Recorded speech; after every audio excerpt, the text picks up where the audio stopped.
Au nom du Père, du Fils et du Saint-Esprit, Amen. J'espère ne pas rater ma cible dans cet entretien.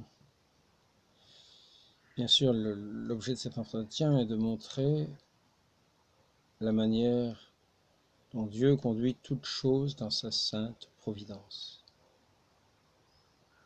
Avec force, avec puissance, avec attention, jusqu'aux moindres petites choses. Pour aussi souligner qu'il voit avant tout le fond des cœurs. Il est agissant aussi dans les âmes, pour les fortifier, les illuminer par ce Saint-Esprit lorsque l'on ne le rejette pas, pour montrer que rien ne lui échappe, qu'il est tout-puissant en toutes choses, que ses voies sont mystérieuses, que nous ne les comprenons pas si nous nous bornons aux façons naturelles de considérer les choses. Donc je vais essayer dans cet entretien, par quelques rappels, de montrer cette action de Dieu providentiel sur toute chose. Ce ne sera qu'un petit aperçu, qu'un petit éclairage pour des gens très myopes qui ont besoin de lunettes. Et quand ils auront mis ces lunettes, ils n'y verront pas beaucoup mieux, mais un peu mieux.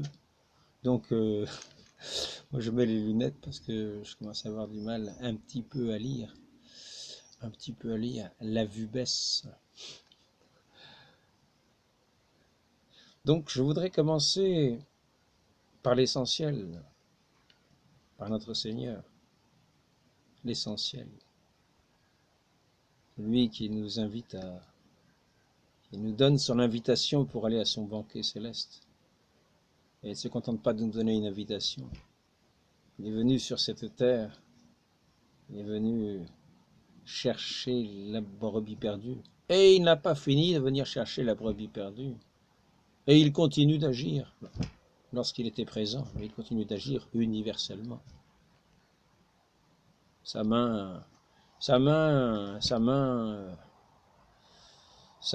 n'est pas sans force, sans puissance, et son esprit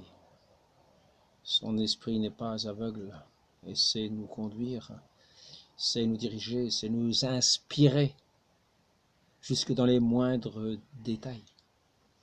Donc, je voudrais commencer par ce qui est premier, par faire quelques rappels. J'ai pris des notes, parce que c'est principalement par rapport à des références, par rapport aussi à deux catéchismes que je vais utiliser. Premier catéchisme, c'est celui de l'Église catholique, aujourd'hui. C'est souvent mis en référence CEC, vous voyez ça, les références CEC numéro 1257, etc. Par exemple. Donc c'est catéchisme de l'Église catholique. Ou bien là, vous avez le catéchisme de Trente.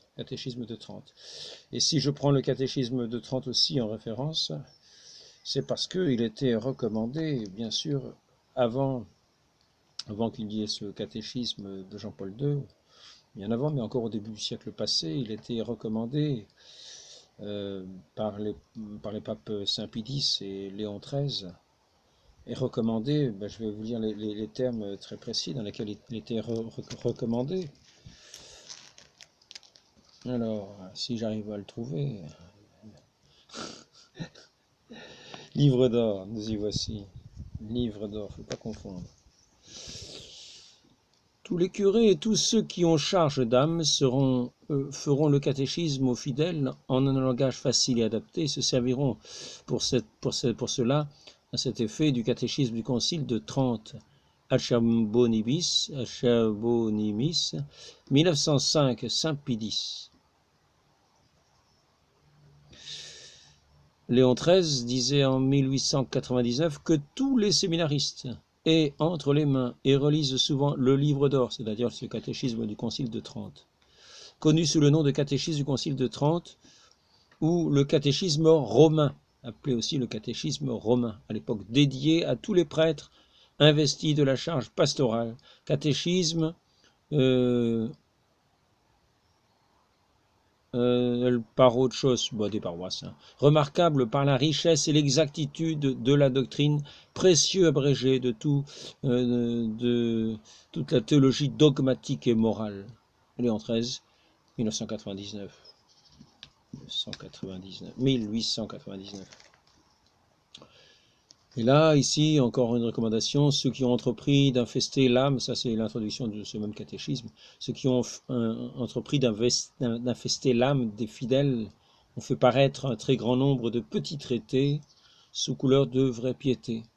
Les pères ont cru qu'il importait extrêmement que par l'autorité du Saint Concile on vit paraître un livre où les pasteurs et tous ceux qui sont chargés d'enseigner pourraient puiser des vérités de foi, d'une certitude absolue et les transmettre aux fidèles pour leur édification. Et ainsi, comme il n'y a qu'un seul Seigneur, une seule foi, il n'y aurait qu'une seule et même manière, une seule règle pour apprendre au peuple la foi chrétienne et tous les devoirs qu'elle impose. Il y a eu une multiplication des catéchismes, alors que ce catéchisme du Concile de Trente était à l'époque du Concile de Trente était excellent dans toutes les mains pour donner des enseignements. Après ça, il y a eu des quantités de catéchismes, malgré ces recommandations qui sont faites à différents endroits, avec des choses qu'on a pu voir les plus étonnantes comme enseignement. Donc, pour ma part, je m'en suis tenu à ce catéchisme de Trente, qui était promulgué par le Concile de Trente.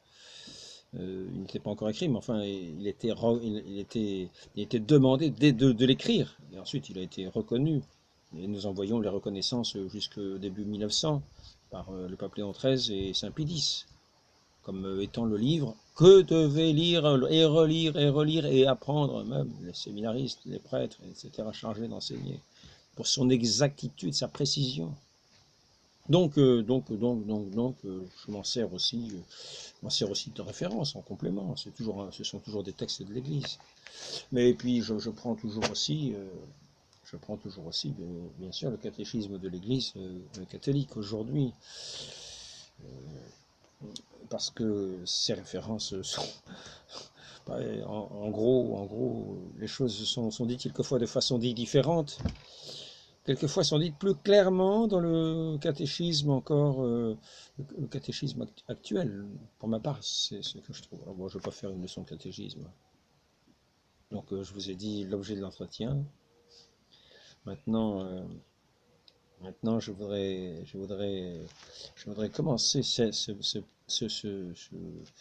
cet entretien qui peut-être sera court et peut-être il sera long. Donc toujours un petit rappel par rapport à ce que c'est que l'enseignement de l'Église. Je répète, c'est cette petite chose élémentaire qui est toujours bien de rappeler, de façon à ce qu'on ne confonde pas des idées des uns, les convictions profondes des autres, avec ce que c'est que l'enseignement de l'Église. Donc voici ce que dit Vatican II sur l'enseignement de l'Église. Jésus-Christ a institué dans l'Église un magistère vivant, authentique, de plus perpétuel. Ça c'est donc comment dire bon ben je le lis déjà, on verra ensuite ce que c'est.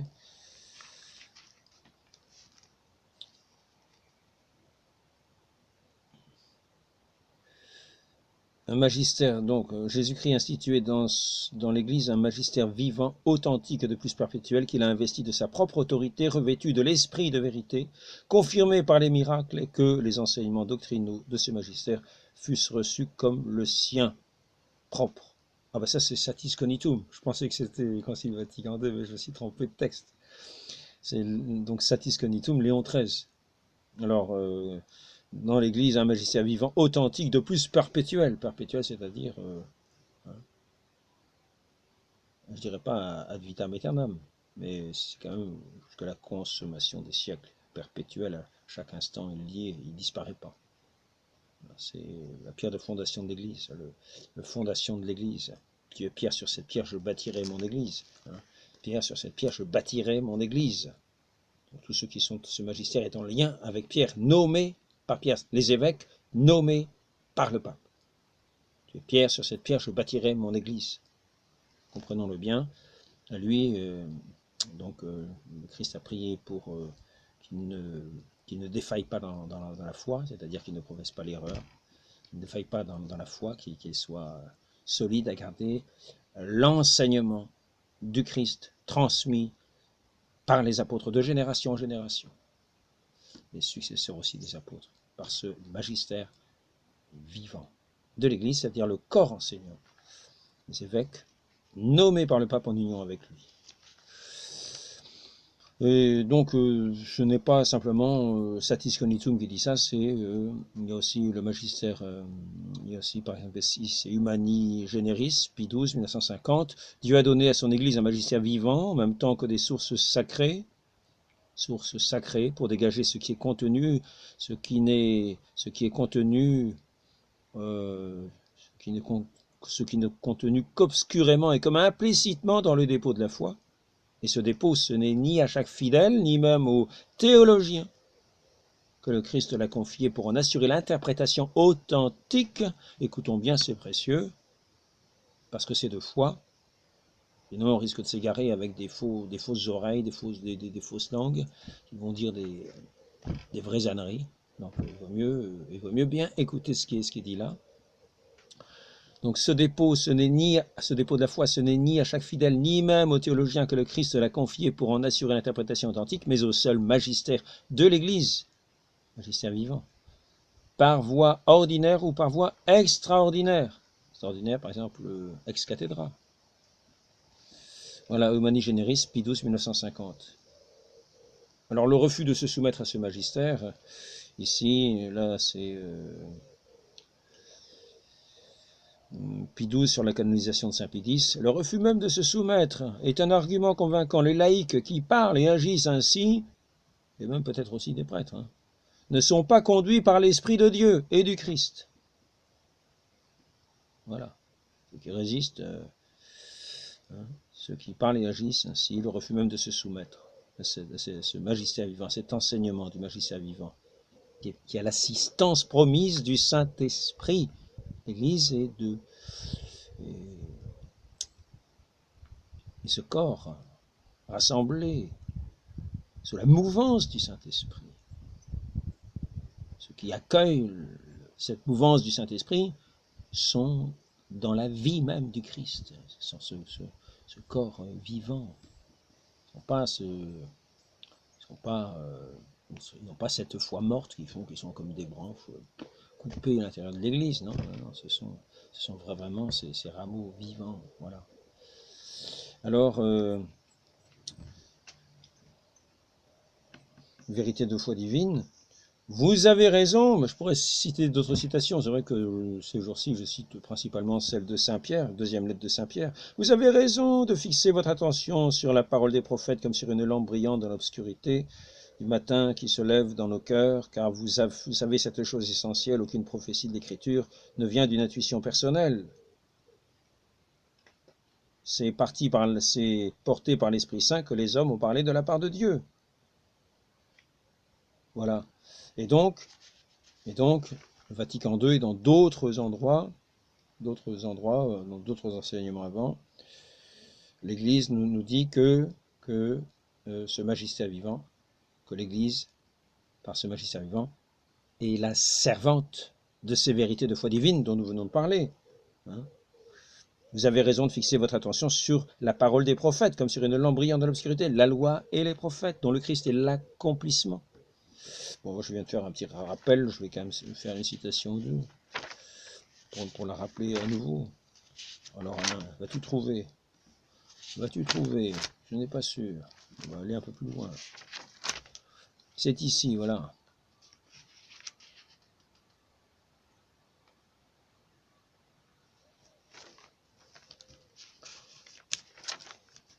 Alors, une petite pause. Donc, Constitution de Vatican II sur la révélation divine dit que la charge d'interpréter authentiquement la parole de Dieu, c'est donc le service de cette parole, que la parole de Dieu écrite ou transmise dans la tradition, a été confiée au seul magistère vivant de l'Église dont l'autorité s'exerce au nom du Christ. Ce sont les vérités de foi divine. Cependant, il ajoute, Ce magistère n'est pas au-dessus de la parole de Dieu. Il la sert, n'enseignant que ce qui a été transmis, puisqu'en vertu de l'ordre divin et de l'assistance du Saint-Esprit, il l'écoute pieusement, la garde religieusement, l'explique fidèlement.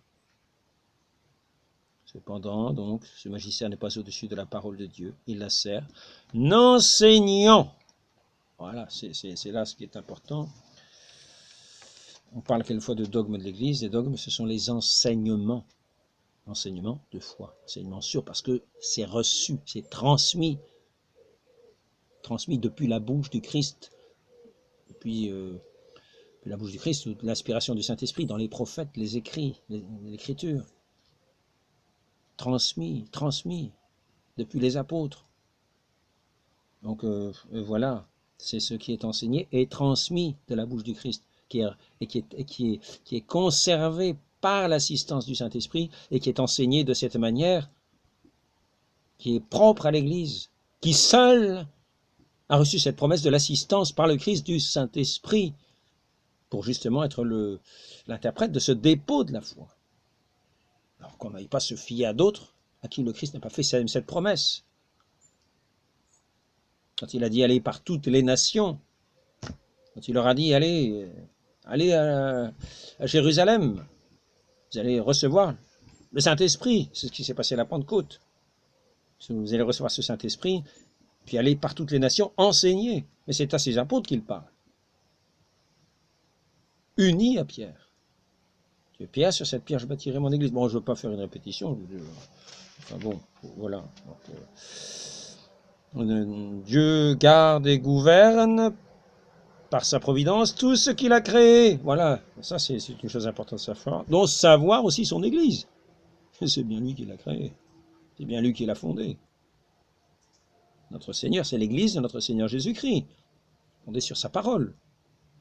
Donc, il sait aussi la conserver par sa divine providence. Dieu garde et gouverne par sa providence tout ce qu'il a créé, atteignant avec force d'une extrémité à l'autre et disposant tout avec douceur. Alors ça, c'est un texte important pour le sujet que je veux aborder. Parce que maintenant, je vais quand même en revenir au sujet que je veux aborder. C'est un préambule qu'il est important de rappeler, parce que bien sûr, tout le monde n'entend pas les entretiens. Alors s'il y en a qui vient de l'entendre, il aura déjà une base solide pour savoir ce que c'est que l'enseignement de l'Église. Il ne s'agit pas d'avoir des idées comme ça en l'air, complètement fausses. Donc c'est pour ça que quand on parle d'enseignement, l'Église n'enseigne que ce qu'elle connaît, parce qu'elle l'a reçu. Il ne s'agit pas d'un théologien qui va dire « Je pense que, tiens, j'ai une inspiration, je pense que c'est ça aussi. Oui, j'ai cru comprendre dans les textes que c'est ça aussi, donc maintenant nous allons dire que c'est ça. » Non, ce n'est pas ça. C'est pas comme ça que ça se passe. L'Église a reçu ces enseignements, ces vérités nécessaires au salut, et davantage, à profusion. Christ a donné à profusion tous ces enseignements, mais pas pour perdre l'humanité dans des futilités. Non. Il est la parole vivante, agissante, toujours aujourd'hui, avec son Saint-Esprit, à l'écoute de ceux qui sont désignés, nommés, pour être les pasteurs, les enseignants. Donc l'Église n'enseigne que ce qu'elle connaît, et nous ne devons recevoir que ce qu'elle enseigne, pas des choses qu'elle ne connaît pas. Et que certains diraient comme cela, tiens, nous avons la conviction que tout le monde n'est pas obligé de partager une conviction comme ça que dans l'ensemble. Non. Nous recevons ce qui est de foi, ce qui est sûr, ce qui est transmis véritablement, ce qui est l'enseignement. Ça, nous y sommes tenus. Le reste, les convictions, personne n'est obligé d'adhérer à des convictions. La preuve, c'est que sur ces convictions-là, certains saints ont tenu ces convictions-là, et puis le lendemain, ils n'y ont plus tenu. C'est ce que dit Karl Rahner au sujet du baptême de désir. Je le répète. Karl Rahner, en réalité, qui était un grand théologien du Concile Vatican II, Karl Rahner, alors j'ai représenté ici Saint-Augustin, habillé en vêtements d'évêque en rouge. Karl Rahner, en réalité, même Saint-Augustin, dans sa dernière période anti-pélagienne, n'a plus retenu la possibilité d'un baptême de désir. Théological, investigation, volume 2. Alors qu'avant, pour lui, le baptême de désir, il avait dit un jour, « Ah, je pense que finalement, comme dit Cyprien, mais au sujet du martyr, du baptême de sang, c'est-à-dire des martyrs, de ceux qui meurent martyrs pour le nom du Christ sans avoir été baptisés, je pense que cela s'applique aussi pour ceux qui ont le désir de baptême et qui ne peuvent pas, parce qu'il y a peut-être un accident. » Voilà, donc, eh bien, ici, nous avons, c'était un moment de sa vie que Saint-Augustin pensait, cette conviction qu'il avait eue, comme ça, parce que je dis conviction, parce que je pourrais vous relire le texte que j'ai lu dans un entretien précédent. Ah, je pense que, voilà. En réalité, donc, voilà. Et donc, il avait eu cette conviction-là, puis après ça, il l'a plus, il a eu la conviction opposée, que non, que finalement, vous voyez ce que dit ce grand spécialiste érudit de Vatican II. Quand le père Karl Rahner avait parlé, on disait Dixit Karl Rahner, et tout le monde en venait à dire, bah tiens, pourtant c'était peut-être pas évêque, c'était juste comment dire, un théologien auquel son évêque avait fait appel pour être présent, pour donner les connaissances théologiques, pour voilà, des connaissances théologiques très pointues qu'il pouvait avoir. Bon, alors ici, ce que je voulais dire maintenant, je ne vais pas passer une heure à... Donc je vais commencer maintenant directement après ce long préambule, cette longue introduction. Je crois bien que le pauvre vidéo fera peut-être une interruption, ça sera peut-être trop court.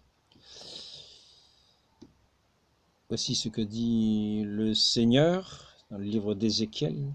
« J'irai moi-même chercher mes brebis, et je veillerai sur elles comme un berger veille sur les brebis de son troupeau, quand elles sont dispersées. Ainsi je veillerai sur mes brebis, j'irai les délivrer de tous les endroits où elles ont été dispersées. » Donc nous voyons que notre Seigneur va rassembler toutes les brebis perdues.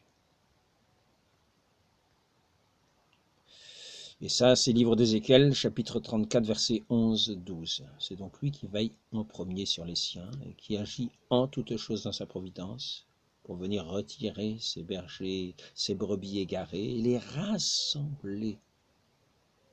Dans ce mot de rassemblement, nous trouvons le mot église. Et dans le fait aussi d'aller les chercher, nous avons aussi d'une certaine manière le mot de rassembler, de convoquer, d'appeler, de la manière qui est propre à notre Dieu.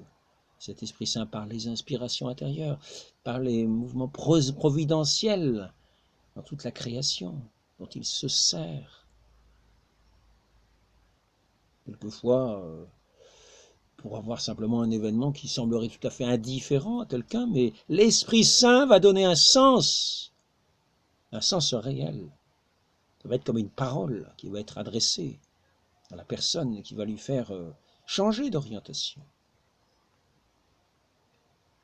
Comme à l'appel du Seigneur.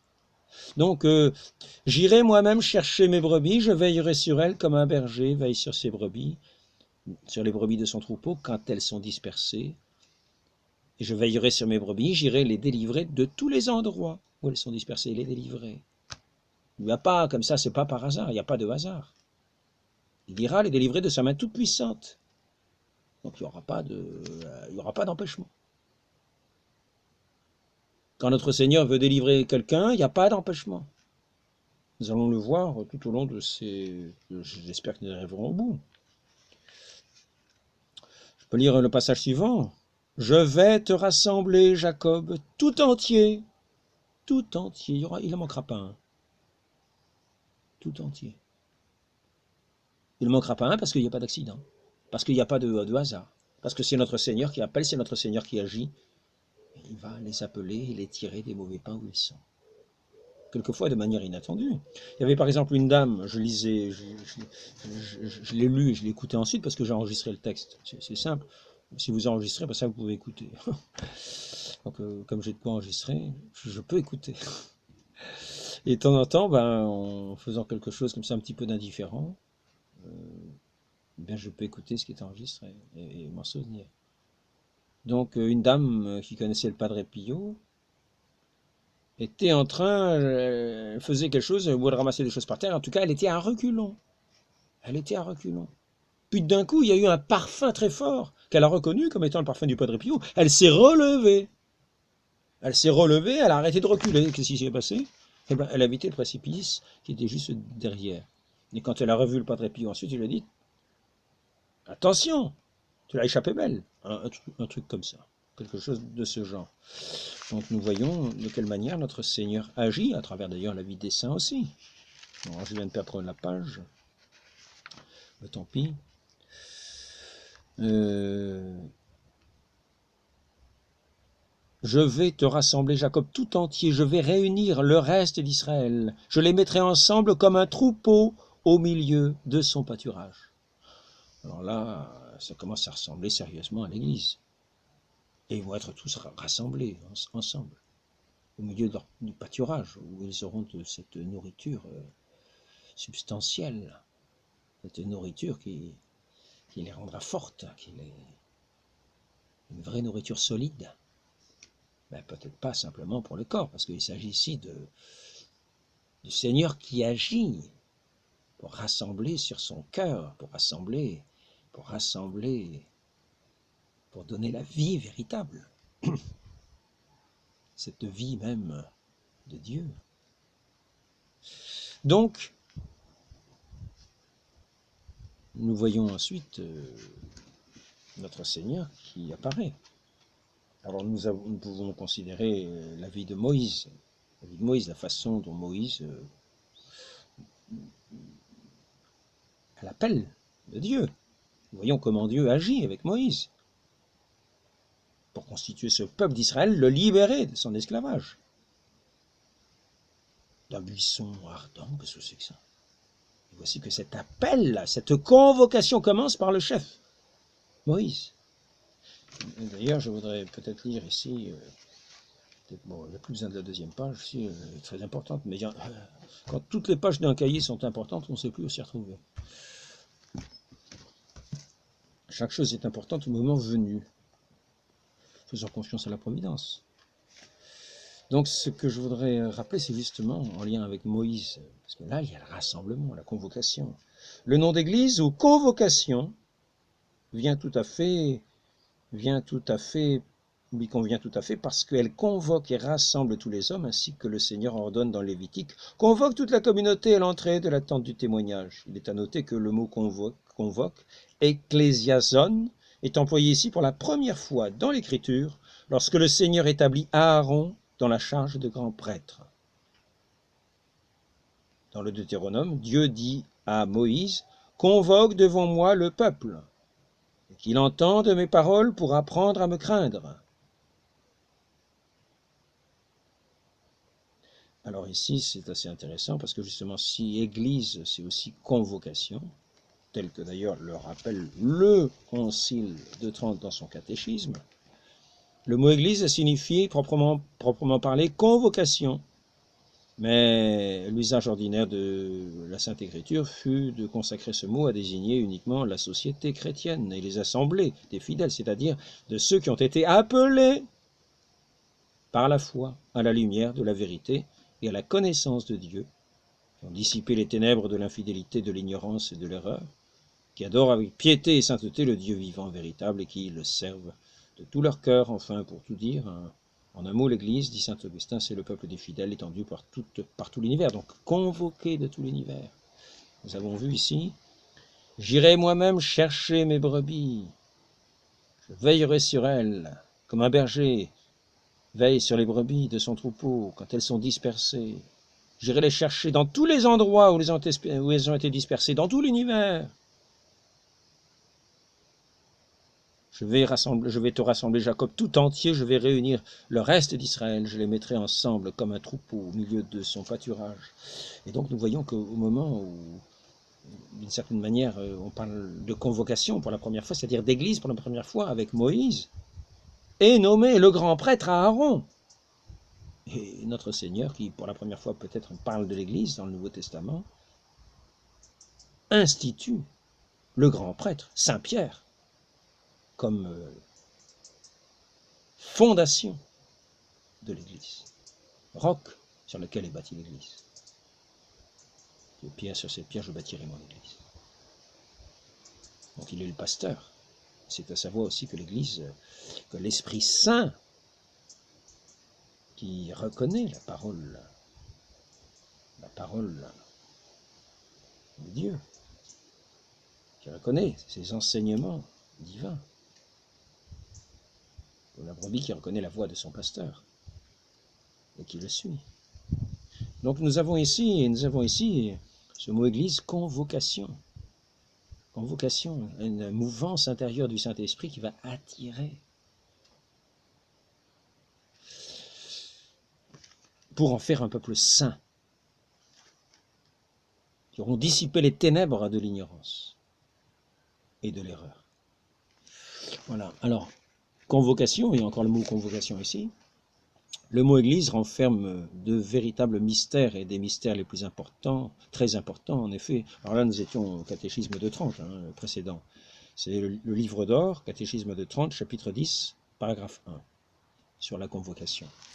Et là, nous sommes aussi au même chapitre 10, paragraphe 1. Ce mot Église renferme de véritables mystères, et des mystères très importants en effet. Et si nous entendons dans le sens de convocation qu'il signifie, nous voyons briller à nos yeux la douceur et la lumière de la grâce divine. Et nous sentons combien l'Église diffère de toutes les autres sociétés. Elle repose sur la sagesse et le conseil de Dieu même, car Dieu nous a appelés intérieurement par l'inspiration de son Saint-Esprit, qui ouvre les cœurs, et extérieurement par le soin des ministres et des pasteurs et des prédicateurs. La fin de cette convocation, c'est la connaissance et la possession des choses éternelles. Le peuple fidèle assemblé aux convocations, parce qu'il méprise les choses terrestres et périssables pour ne plus s'attacher qu'aux biens célestes qui ne passeront pas. Donc nous voyons que c'est Dieu qui parle. J'irai chercher. Croyons-nous qu'il y a quelques accidents qui vont empêcher la main de Dieu d'aller chercher qui il va chercher? Nullement. Il est le Dieu Tout-Puissant. C'est lui qui a fait la création. Et nous allons voir que toute chose lui obéit. Même ce qui est du mal, ce qui nous apparaît comme mal. Donc, pour cela, je reprendrai aussi le catéchisme de Trente, parce que je viens de dire, qui semble assez étonnant. Montrer comment Saint Basile le Grand, Saint Jean Chrysostome, Saint Augustin nous disent que le mal dont il est question dans cette demande, délivre-nous du mal, serait particulièrement le démon, parce que le démon fut l'auteur des péchés et des crimes des hommes, et que Dieu se sert de lui pour punir les criminels et les impies. Car c'est Dieu qui nous envoie tous les maux que nous souffrons pour nos péchés. Amos, c'est pas le catéchisme qui l'invente. Écoutons les vérités de foi divine énoncées dans les Écritures saintes, sous l'inspiration du Saint-Esprit, sous la motion du Saint-Esprit, de laquelle l'Église est la servante. Ces vérités de foi divine. Donc, ici, c'est ce que fait l'Église. Amos, chapitre 3, 6. Alors ici, et y aura-t-il dans la ville un mal qui ne vienne du Seigneur? Dit le prophète Amos. C'est moi qui suis le Seigneur. Est-il dit dans Isaïe, et il n'y en a point d'autre. Je forme la lumière, je crée les ténèbres, je fais la paix, je produis le mal. Isaïe, chapitre 45, versets 6, 7. Le démon est encore appelé mal parce que sans aucune agression de notre part, mais alors on répète pourquoi cela, c'est en châtiment. Donc faisons bien attention, n'imaginons pas que tout c'est la vie en rose. Parce que nous méprisons le bon Dieu qui nous appelle à la perfection pour entrer dans son royaume de lumière, qui ne souffre aucun péché, aucun mal. Pensons à ce que dit notre Seigneur au sujet de la vigne qui est émondée. Ce qui ne porte pas fruit, c'est jeté par terre, on y met le feu. Souvenons-nous de ce figuier maudit par le Christ. Et le lendemain ou le soir même, en repassant en sens inverse, le figuier était sec, parce qu'il ne portait pas de fruits. Donc nous ne portons surtout pas de fruits de l'impiété. Y aura-t-il dans la ville un mal qui nous vienne du Seigneur, dit le prophète, c'est moi qui suis le Seigneur, et il dit dans Isaïe, il n'y en a point d'autre. Je forme la lumière, je crée les ténèbres, je fais la paix et je produis le mal. Parce que le démon fut l'auteur du péché et des crimes des hommes, et Dieu se sert de lui pour punir les criminels et les impies. Donc en toute chose, le démon est encore appelé mal parce que, sans aucune agression de notre part, il nous fait une guerre sans relâche et nous poursuit d'une haine mortelle. Et bien qu'il soit incapable de nous nuire lorsque nous avons en main les armes de la foi et le bouclier de l'innocence, cependant il ne cesse de nous tenter par des maux extérieurs et de nous tourmenter par tous les maux possibles. Voilà pourquoi nous supplions Dieu de nous délivrer du mal ou du méchant. Nous disons du mal et non pas des maux, parce que les maux qui nous viennent du prochain doivent être imputés au démon. Et il en est sûrement l'auteur et l'instigateur. Ainsi, loin de nous irriter contre nos frères, nous devons tourner notre colère et notre haine contre Satan lui-même, qui a poussé les hommes à commettre l'injustice envers nous, bon, etc. Je ne vais pas lire le catéchisme en entier, c'est juste pour montrer la main toute puissante, providentielle de Dieu qui vient chercher ses brebis perdues, rien ne l'en écartera. Jusque dans ce qui nous paraît presque inconcevable. Les voies de Dieu sont impénétrables.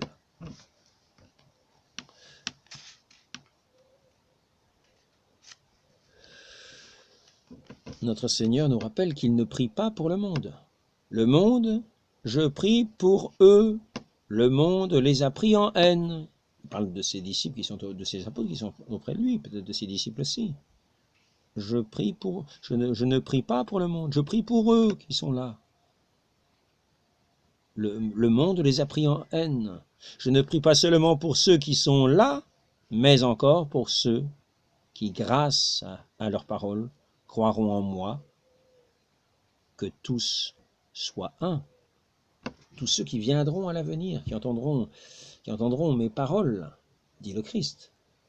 Parce que ces apôtres les auront transmis aux générations futures, par les écrits, transmission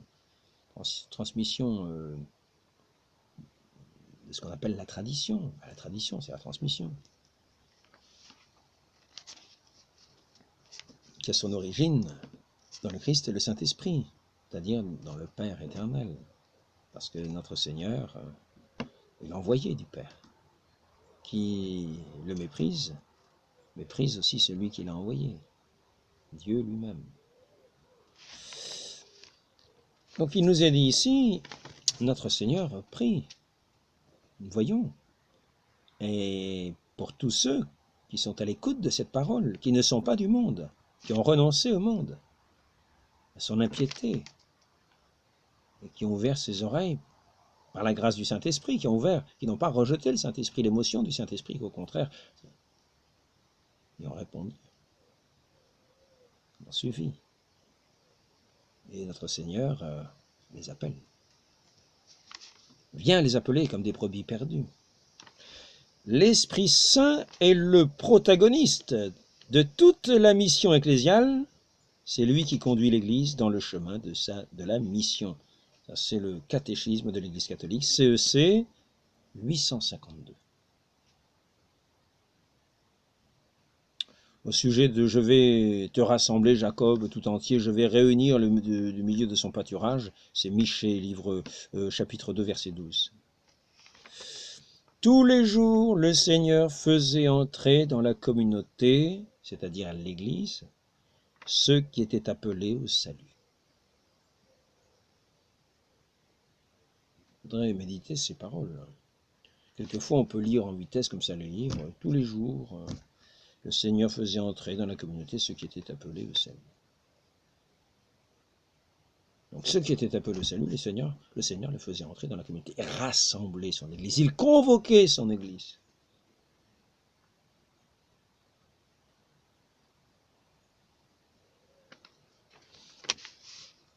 Et à main toute puissante. Tous ceux qui sont loin, tous ceux que le Seigneur appellera. Ça, c'est dans les Actes des Apôtres. Alors l'autre, c'était Actes des Apôtres, le précédent. Tous les jours, le Seigneur faisait entrer dans la communauté ceux qui étaient appelés au salut. Actes des Apôtres, chapitre 2, verset 43. Maintenant, c'est chapitre 2, verset 39. Tous ceux qui sont loin, tous ceux que le Seigneur appellera. Tous ceux qui sont loin, loin, ils nous paraissent loin. Et pourtant, le Seigneur va les appeler. Et non seulement les appeler, mais les appeler, les toucher. Et les attirer. Et pour aller où? Pour être rassemblés. Ces brebis perdues vont être rassemblées. La main toute puissante. Dans sa providence. Et maintenant, nous passons aux Philippiens, la lettre aux Philippiens. Je fais un petit aperçu pour montrer comment Dieu conduit son peuple. Après ça, si on veut dire qu'il y a des accidents, qu'il y a le hasard, qu'il y a le Big Bang, je sais pas quoi, on fera ce qu'on veut. Je rappelle simplement comment le bon Dieu agit. Nous voyons les choses les plus extraordinaires, les choses les plus étonnantes. Si vous regardez les phénomènes extraordinaires de la vie mystique, vous en verrez avec des témoignages qui sont mis hors de doute. Des témoignages en veux-tu, en voilà, signés sous serment, et des choses qui se répétaient de façon courante, avec des témoignages qui sont tous concordants sur certaines sœurs qui sont en lévitation, ou certains pères, parce que le plus connu c'est quand même Joseph de Cupertino, mais il y en a d'autres par la suite, et récents, lévitation des corps lumineux qui sont comme dans la transfiguration du Seigneur, c'est cette lumière presque de gloire qui paraît sur eux, avec plus d'effet que le soleil. Mais le soleil de nos cœurs, c'est lui qui vient nous illuminer et transparaître et nous transfigurer. Donc, la lettre aux Philippiens, chapitre 2, verset 13. Alors, il ne faut pas tirer de conclusions trop hâtives. Notre Seigneur dit, je prie, hein, je ne prie pas pour le monde, je ne prie pas pour cela, je prie pour eux, que le monde a pris en haine, parce qu'ils ont écouté ma parole.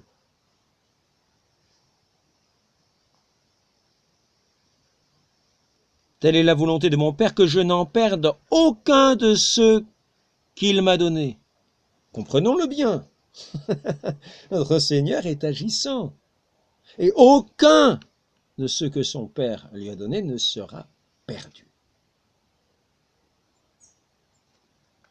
Ah, il n'est pas question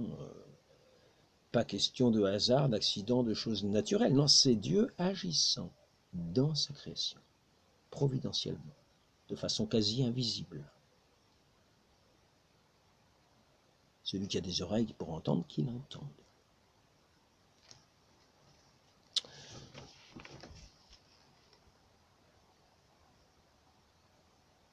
Philippiens 2,13. Aussi bien Dieu est là qui opère en vous à la fois le vouloir et l'opération même au profit de ses bienveillants desseins.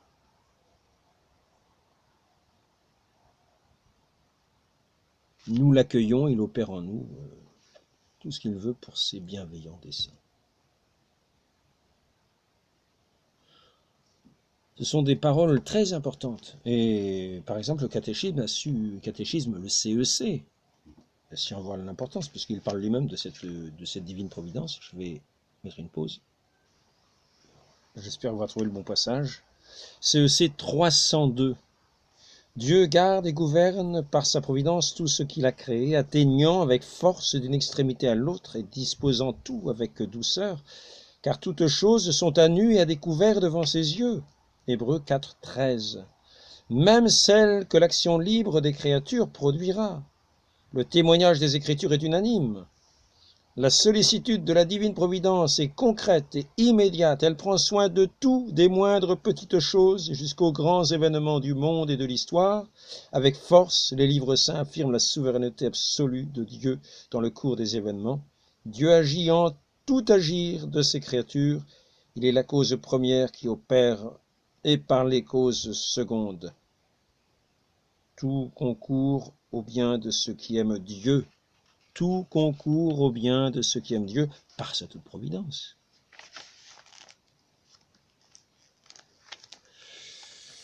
Donc cette providence, nous avons vu que cette convocation se faisait extérieurement, mais qu'il faut cette motion intérieure, c'est surtout cette motion intérieure qui est importante. Et quand nous avons vu le mot convocation, nous avons vu qu'il s'agissait aussi de cette motion intérieure.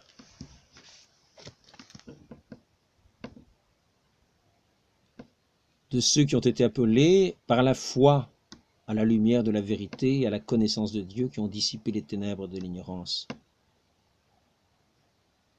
Consacrer le mot donc d'église, convocation, désigne uniquement la société chrétienne, les assemblées des fidèles. Ici, c'est marqué convocation. Nous voyons